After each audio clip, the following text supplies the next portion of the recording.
பிரியமானவர்களே, ஆண்டவராகிய இயேசு கிறிஸ்துவின் நாமத்தினாலே உங்கள் யாவரையும் அன்போடு கூட நான் வாழ்த்துகிறேன். ஆண்டவர் கிருபையாய் நமக்கு கொடுத்த இந்த புதிய நாளுக்காக முதலாவது நாம் ஆண்டவருக்கு நன்றி சொல்லுவோம்.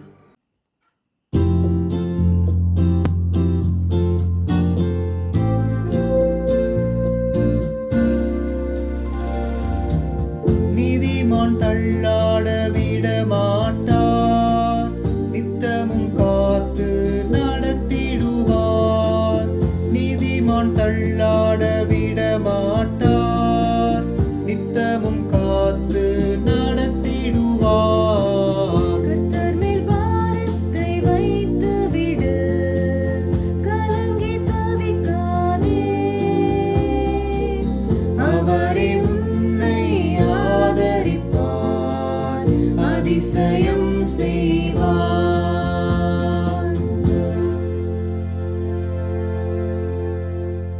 இந்த நாளுக்கு அந்த ஆண்டவர் கொடுக்கிற ஒரு வார்த்தை சங்கீதங்களின் புஸ்தகம் 55வது அதிகாரம் 22வது வசனம். சங்கீதம் 55:22. கர்த்தர் மேல் உன் பாரத்தை வைத்துவிடு, அவர் உன்னை ஆதரிப்பார், நீதிமானை ஒருபோதும் தள்ளாட ஒட்டார்.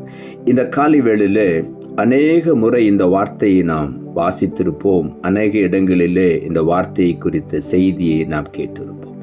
இந்த காலை வேளையிலும் கூட ஆண்டவர் மறுபடியும் நமக்கு ஞாபகப்படுத்துகிறார், கர்த்தர் மேல் உன் பாரத்தை வைத்து விடு.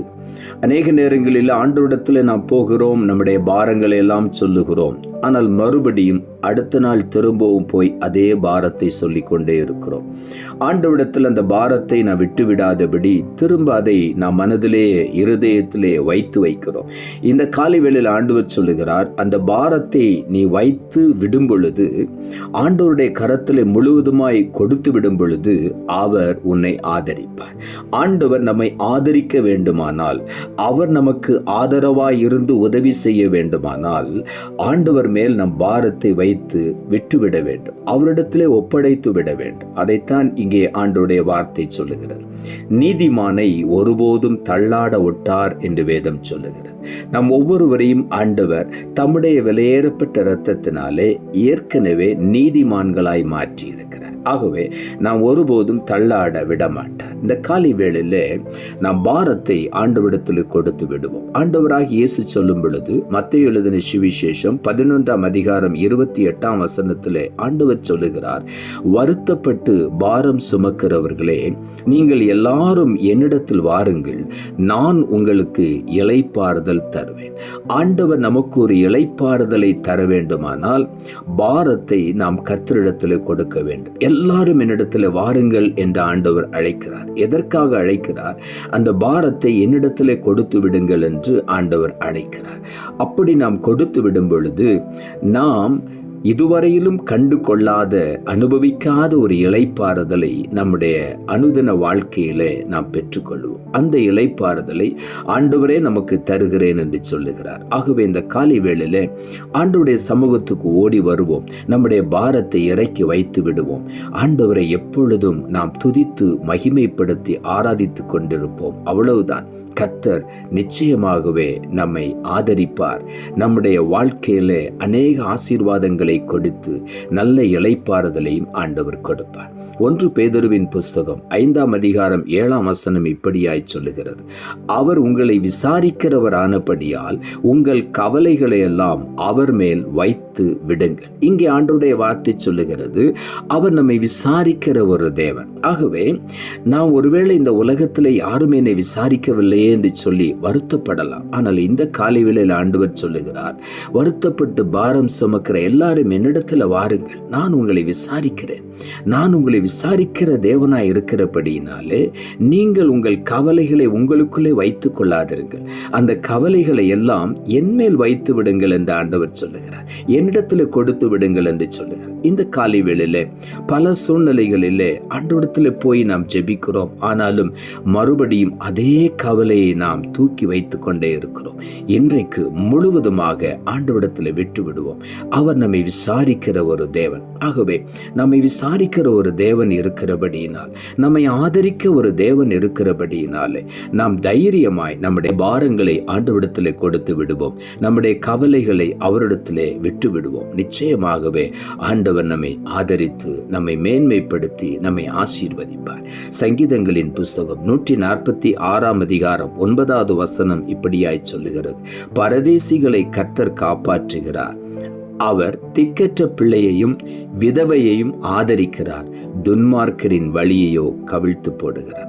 இந்த காலை வேளையில் ஆண்டவர் சொல்லுகிறார், பரதேசிகளை கர்த்தர் காப்பாற்றுகிறார். ஒருவேளை இந்த காலை வேளையில் அப்படிப்பட்ட சூழ்நிலையில் நீங்கள் கடந்து வந்திருக்கலாம். யாருமே எனக்கு ஆதரவு இல்லை, நான் ஒரு பரதேசியை போல சுற்றி திரிகிறேன். இந்த காலை வேளையில இந்த பாரத்தை ஆண்டவரிடத்தில் ஒப்பு கொடுத்து விடுவோம். ஆண்டவர் சொல்லுகிறார், பரதேசிகளை கர்த்தர் காப்பாற்றுகிறார், அவர் ஒருபோதும் கைவிட மாட்டார். அவர் கூப்பிடுகிற காக்கை குஞ்சுக்கு ஆகாரம் கொடுக்கிற தேவன். ஆகவே இந்த காலை வேளையில அவர் நம்மை பரதேசியாய் விட்டு விடுகிற தேவன் அல்ல, நம்மை காப்பாற்றி நம்மை உயர்த்தி ஆசீர்வதிக்கிற தேவன். அவர் திக்கற்ற பிள்ளைகளை அவர் ஆதரிக்கிற ஒரு தேவன். திக்கற்ற பிள்ளைகளுக்கு உதவி செய்கிற தேவன். விதவைகளையும் அவர் ஆதரிக்கிறார். அவர் எல்லாரையும் ஆதரிக்கிறார். நாம் செய்ய வேண்டிய ஒரே ஒரு காரியம், நம்முடைய பாரங்களை நாமே சுமந்து கொண்டிராதபடி ஆண்டவருடைய கரத்தில் ஒப்பு கொடுத்து விடுவோம். அவருடைய பாதத்தில் வைத்து விடுவோம். அவர் நம்மை ஆதரிப்பார். திக்கற்ற பிள்ளைகளை ஆதரிப்பார், விதவைகளை ஆதரிப்பார்.